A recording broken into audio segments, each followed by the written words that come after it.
Hi friends, Andhra Pradesh ప్రభుత్వం త్వరలోనే మరొక పథకాన్ని ఇంప్లిమెంట్ చేయబోతున్నది.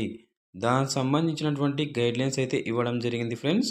ఆ పథకం పేరు ఆడబిడ్డ నిధి పథకం.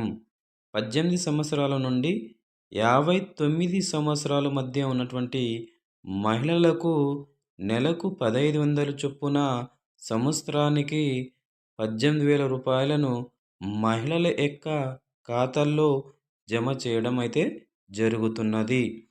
ఆడబిడ్డ నిధి పథకం యొక్క ముఖ్య ఉద్దేశం మహిళలకు ఆర్థిక భరోసా కల్పించడం.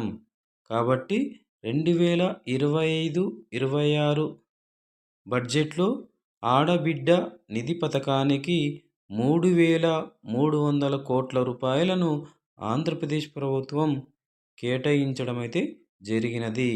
కాబట్టి మహిళలు 18 నుండి 59 సంవత్సరాల మధ్య ఉన్న మహిళలు ఈ పథకానికి సంబంధించి అయితే అర్హులు. కాబట్టి దీనికి సంబంధించిన డాక్యుమెంట్స్ అయితే రెడీ చేసుకోవాల్సిందిగా కోరుచున్నా. Thank you.